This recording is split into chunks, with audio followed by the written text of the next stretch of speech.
Live from Radio Row at Super Bowl 60 in San Francisco, this is Roy Kessel for Sports Philanthropy Network, and we're very excited to have with us Jodi and Andrew Eisner that are with the Annietober365 Foundation. They're going to talk to us about the work that they're doing to find donors for bone marrow. So thank you for taking time out of your schedule. We know it's a really busy day here on Radio Row, so we appreciate you joining us. Tell us a little bit more about how this got started. Sure. We were here last year. We were invited by the NFL to come out last year.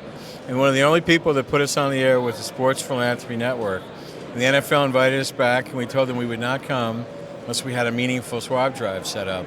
And I met somebody a month ago at CES named Michael O'Donnell, and he's a Cal grad, and he introduced us to Ron Rivera and the California Golden Bears football team.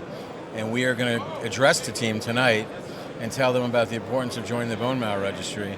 And then after practice tomorrow morning, we will set up in the team cafeteria and swab as many of the student athletes as possible.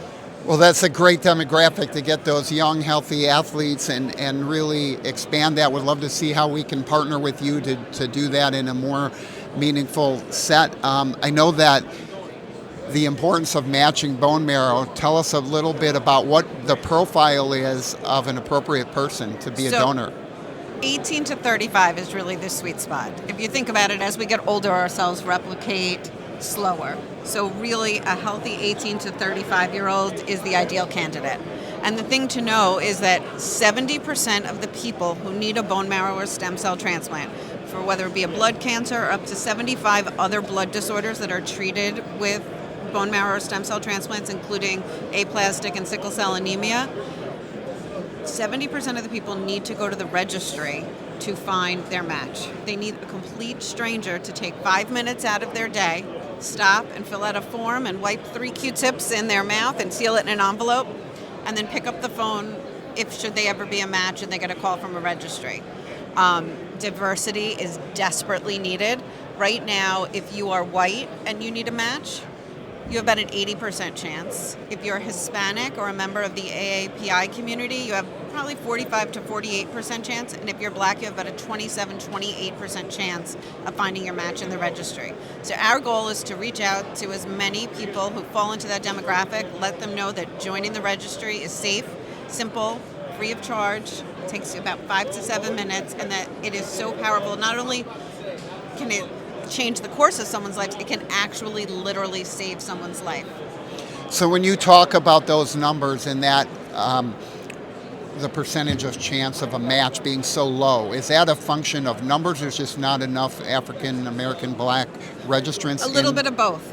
If you think about it, it's tied to your genetic heritage, but as we move away from where our families originated and people marry each other, and whether you're of African descent or from the islands or have some Hispanic blood, it dilutes your lineage. It just makes it harder to find the right match. So and more and more people unfortunately are being afflicted with cancers, and and doctors have learned how to use this as a powerful tool to treat more people. That there is an option, but they need to have the options in their pocket. So our goal is, right now our philanthropy, we've been able to swab almost 13,000 people, and we've had 152 matches and 5 life-saving transplants. What we'd like to believe is that the reason the matches are higher because we're giving the doctors a choice. We want to let doctors have many matches to choose from so they can choose the right treatment for the person, not the only one. So one of the things that I get questions about a lot, we understand the process of swabbing is pretty simple, pretty easy, painless, right? The question is, what if I am a match? Then what's going to happen? What do I need to do? Sure. You'll then be told and explained exactly what is needed. Basically, I've seen it done because it was done to our older daughter. It's like going to the dentist. It's like having a tooth pulled or a wisdom tooth out. That's as painful as it is. You'll be in a little bit of pain and discomfort the day it happens, but after that you'll be back to normal in a day. So that's really all you need to do. It's very innocuous. Right. So for somebody who's coming and wants an opportunity to save a life, right? It's really a small sacrifice. They're not jeopardizing their life. It's not something that's going to leave them disabled or in any other not at all. form. And in 90% of the cases, they use peripheral stem cells, which is very similar to donating plasma. Like we used to do in college, they'd pay you $100 Right. to do it. Exactly. You spend 4 to 6 hours sitting in a comfy lounge chair. You play video games. They order in snacks and lunch for you and a companion. And they take the blood out of your arm. It goes through a centrifuge. They take out just the cells they need. All the other blood products go back in your body. You're back at work the next day. In less than 10% of the cases, usually very young pediatric patients, they collect actual marrow, which is that same day outpatient surgical procedure like an impacted wisdom tooth. But most of it is you are playing video games and eating and enjoying your company for the day while you're there, a day off.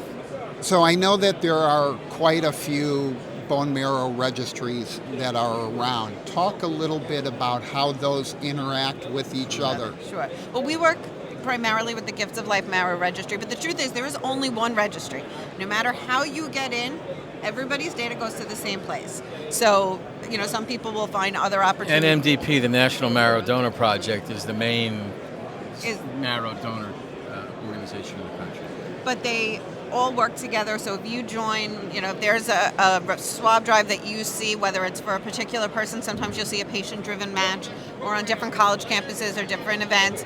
However you join, it's important and great. It doesn't matter how you do it, just you should do it. Right, so one of the few times where we're not dealing with a competitive situation in sports, get into the registry. It doesn't matter under what banner you came in, because Absolutely. you're going to help support that. So for all of our viewers and listeners, we appreciate you taking time to learn more about the bone marrow process. Jodi, Andrew, thank you for joining us today. We're excited to see how we can partner with Sports Philanthropy Network to get you in front of more of those 18 to 35-year-old bodies and people that can raise that threshold from 20% upwards to provide more matches. Thank you, Roy, for having us, and thank you for the second year of having us. So. Yes. Absolutely. You're welcome with us every year and at all of our events. And this is Roy Kessel signing off from Radio Row at Super Bowl 60 in San Francisco. Please remember to live generously.